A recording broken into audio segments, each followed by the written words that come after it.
there looking at the story of the walk to Emmaus, the colorful story of Jesus' appearance to two travelers on the road to Emmaus answers the question of how Jesus is to be recognized among us.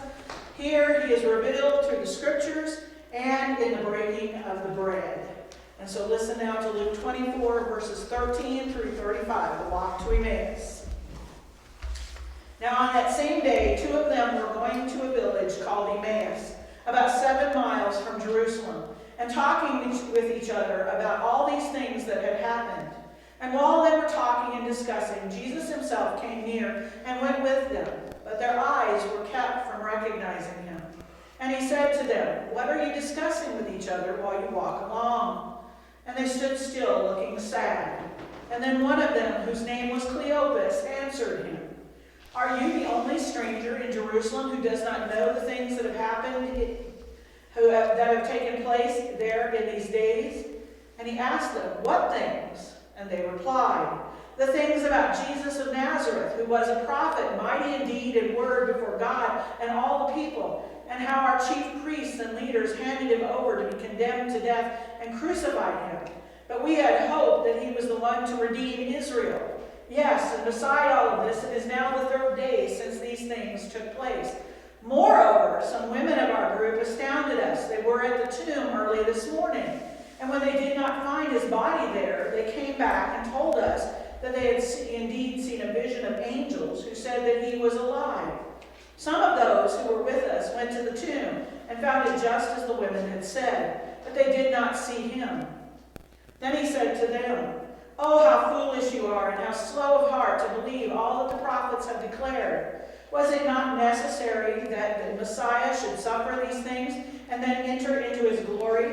Then beginning with Moses and all the prophets, he interpreted to them the things about himself in all of the scriptures. As they came near the village to which they were going, he walked ahead as if he were going on. But they urged him strongly, saying, "Stay with us, because it is almost evening and the day is now nearly over." So he went in to stay with them. And when he was at the table with them, he took bread, blessed and broke it, and gave it to them. Then their eyes were opened, and they recognized him, and he vanished from their sight. They said to each other, "Were not our hearts burning within us while he was talking to us on the road, while he was opening the scriptures to us?" That same hour they got up and returned to Jerusalem, and they found the 11 and their companions gathered together. They were saying, "The Lord has risen indeed, and he has appeared to Simon." And then they told what had happened on the road and how he had been made known to them in the breaking of the bread. This is the word of God for the people of God. Thanks be to God. We have before us today, this morning, one of the most vivid and insightful accounts of Jesus' appearance after his resurrection. Luke is the only one of the 4 gospel writers that includes this story of the walk to Emmaus. It's a story that reveals to us not only something about who we are, but also how Jesus opens our eyes to see him for who he is and about how we come to know him. And so the journey to Emmaus is both a literal and a spiritual journey for all of us. And on one hand, it recounts the story of these 2 followers who, after the crucifixion and resurrection of Jesus, they walked 7 miles from Jerusalem to Emmaus, to the small village of Emmaus. On the other hand, it also outlines for us the journey that we all take as we go from not recognizing Jesus to understanding Jesus through the scriptures and what they say about him, and recognizing him for who he is. And finally, to our witness of what we have experienced as those who have learned about who Jesus is. For us Christians, Christ's resurrection is the cornerstone of our faith. Without that resurrection, we would have no faith at all. And so our passage for today details yet another post-resurrection appearance by the risen Lord. This time, it's Easter afternoon. Imagine it's Easter afternoon, and Christ is appearing not in Jerusalem, where all of his disciples are, but on some minor road in an obscure, now forgotten village. Jesus appears not to the insiders, not to Peter or James or John or Mary, but to outsiders, to those who were only minor characters in the story who had followed Jesus' disciples and had been among his followers. Two ordinary folk in an overlooked place in the world. Just as Jesus did when he was born, Jesus rises and he returns to the outsiders first before he returns to the insiders. These travelers had been part of that company that had followed Jesus' disciples. They followed the apostles all over along with Jesus, and they would have been grieving the loss of Jesus, whom they had hoped was going to be the long-awaited Messiah who would save Israel. Now Cleopas and his companion are walking down this road on their way to Emmaus, a village we're not sure where it is at this particular time in our world. But they're on a road of disappointment and of broken dreams. They're on a road of regrets and of questions and an uncertain future as to where they're going to go.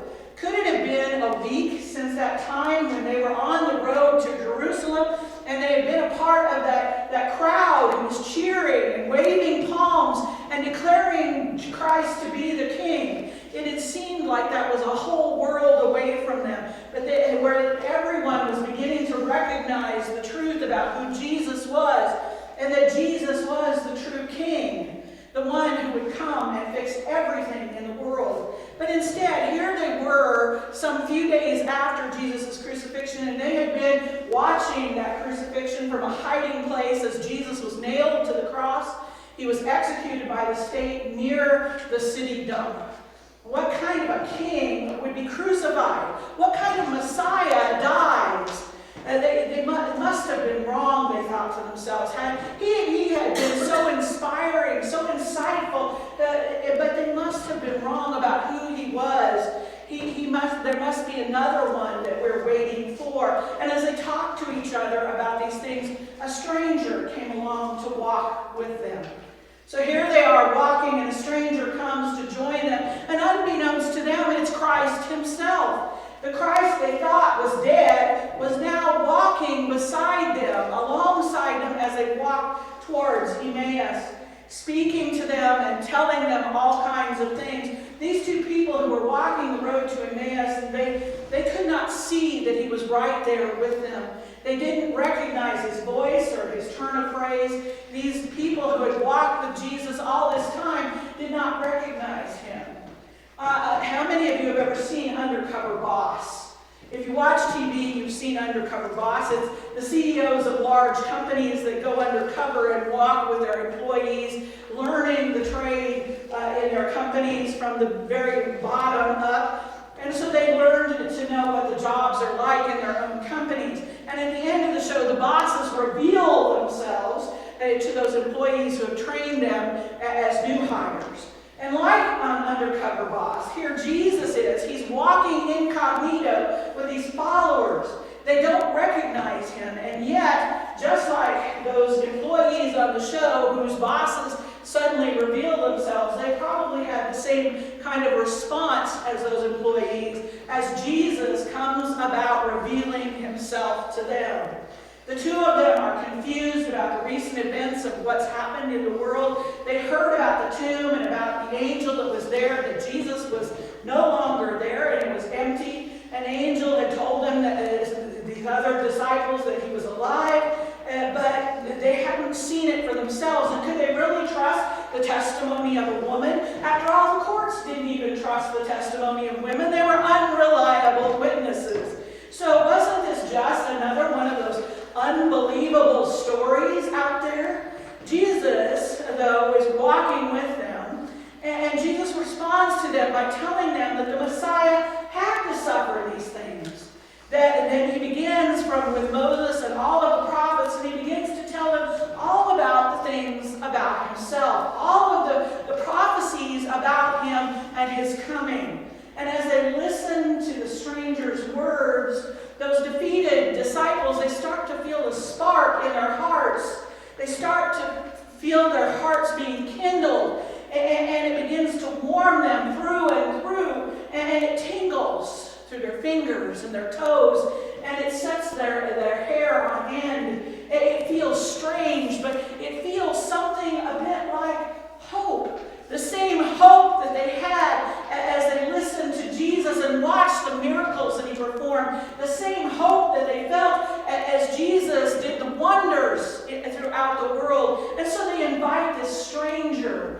come and to have a meal with them because they don't want to lose this feeling. And so he comes with them and he picks up the bread and he blesses the bread and then he breaks it and he begins to share it with them. And suddenly their eyes are opened and they recognize Jesus who is in their midst, and then he just suddenly vanishes and is gone. Jesus was there. Their eyes had been opened and they clearly saw Jesus sitting there with them. And like the other disciples, though, they had misunderstood the purpose and the mission of the prophesied Messiah. Like their peers, they thought the Messiah was going to be this warrior king in the image of David who would come and liberate Israel from the reign and terror of the Roman oppressors. This Messiah was an earthly Messiah, but also a prosperous and victorious Messiah who would come and save them. They lacked the appreciation of the role of the suffering that the Messiah was to have. They didn't realize that this Messiah of God was going to be the suffering servant that they heard about in Isaiah 53. They didn't realize that death was like entrance to life, and that suffering was the road to glory.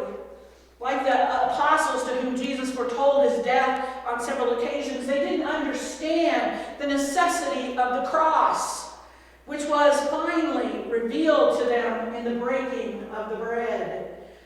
Look, see, Jesus says to them. Their eyes were opened and they recognized him.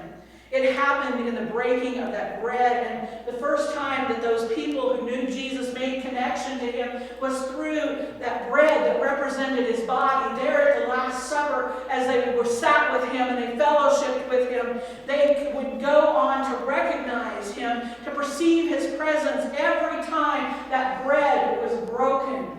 It had become something where Jesus' presence was there. It's worth noting what was happening here. Two of believers were expressing their dismay and their confusion over what was happening in the world, and a public conversation was being led about their encounter with Jesus. And that should lead us to realize that we too should not be afraid to share our concerns and our struggles in faith with those around us, with others that we meet. We never know how it may give us an opportunity out of our own weakness or dismay to glorify Christ when we talk to those around us. These two individuals, they also learned the lesson that most likely every one of us would love to have on our own, and that is Jesus teaching from the Scriptures about himself. How many of us would love to have Jesus come and be our Bible teacher to tell us all about the Scriptures about him? We all love that, I'm sure. Starting from Moses, beginning at the beginning of the Scriptures, he moves through and shows them the key passages that point to that moment in history when God's chosen one would come and would die and would rise again. All of the Scriptures point towards Jesus. All of our Scriptures from the beginning in Genesis to the end point towards Jesus and the story of God. As Sally Lloyd-Jones writes, there are lots of stories in the Bible, but all the stories are telling one big story. Every story in the Bible whispers Jesus' name. He is like the missing piece in a puzzle, the piece that makes all the other pieces fit together. And suddenly you can see this beautiful picture of what the story is all about. No wonder their hearts were burning within them. Look, see. And he tore a piece of that bread. And his presence became apparent to them. And it took away all of their worries. Sometimes we must experience something anew to remember what we are doing in the first place. A whole loaf, it feeds no one. Bread has to be broken in order to, and shared in order to mean something to us. Like those travelers, we sometimes like to tell the story of how disappointing our world is, of how things just aren't fair and they don't turn out the way we planned them to turn out. And on that road, Jesus patiently explains it all. He had his place in history, all the teachings that seemed so confusing at the time for these disciples. And one of the great things about the resurrection of Jesus is illustrated perfectly in this story. Jesus brings meaning to what seems meaningless. The death of Jesus seemed so meaningless to all of his disciples. The death of Jesus seemed like a terrible ending to a great story. Things were going so well. The dead were being raised, the blind were being made to see, the lame were being made to walk, the mute were being made to talk. And then suddenly the hero dies, the death of a criminal. But his followers are trying to make sense of all of that. And Jesus shows up and he reveals to them that all of that had to happen. That even better, that death, which they thought was the end of the story, is no longer the end. You see, after the resurrection, the disciples' relationship with Jesus, it changed. It changed for those disciples. He wasn't as easily recognized. He wasn't as easily found by the disciples. But the things that made him recognizable to them were the things that had always made him recognizable. It was in the breaking of the bread. It was in the fellowship that they shared with him, in the hospitality that he showed to the strangers. And maybe that's how Jesus always shows up, even today. Jesus shows up in those things we know of him. In the midst of the ordinary lives, when we're walking towards home or we're getting ready for supper, Jesus is there. In the faces of our neighbors or strangers that we meet along the way, Jesus is there. When we read the Bible and we discuss it with each other, when we share a meal together, when we invite each other to join in fellowship, Jesus is there. Easter doesn't happen just one Sunday of the year and then disappear. Resurrection isn't something that just happens on one day. Resurrection happens every day. You see, resurrection happens in relationships that are broken and then mended. Resurrection happens in hopes that are shattered and then put back together and slowly reborn. In lives that are falling apart and then put back together piece by piece. Resurrection happens every day. If we want to experience Jesus, if we truly want to celebrate Easter, we don't need to position ourselves at the right place at the right time. All we need to do is pay attention. To pay attention. For the risen Lord is among us everywhere, moving and speaking and working here and now in every place. And even when we find it hard to recognize Jesus, even when we realize that we've gotten it all wrong and we've missed the whole point, Jesus keeps walking beside us. Jesus is always there, meeting us on whatever road we happen to be on. And he asks us what we're thinking about.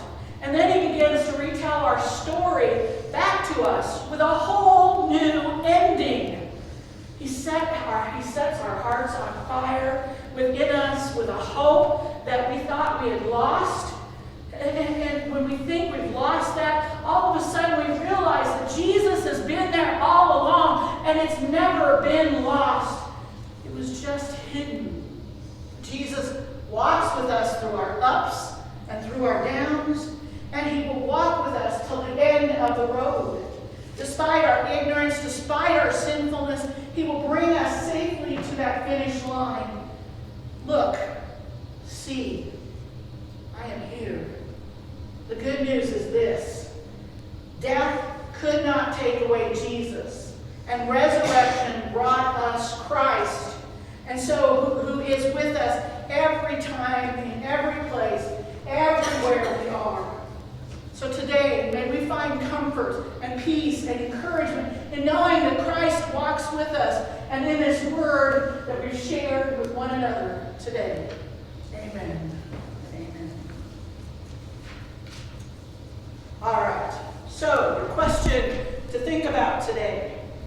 The disciples on the road to Emmaus were with Jesus for hours as he taught them the meaning of the scriptures. However, they finally recognized him as the risen Lord only in the breaking of the bread. And so how does the Lord's Supper enable you to recognize Jesus? How significant is the Lord's Supper for you?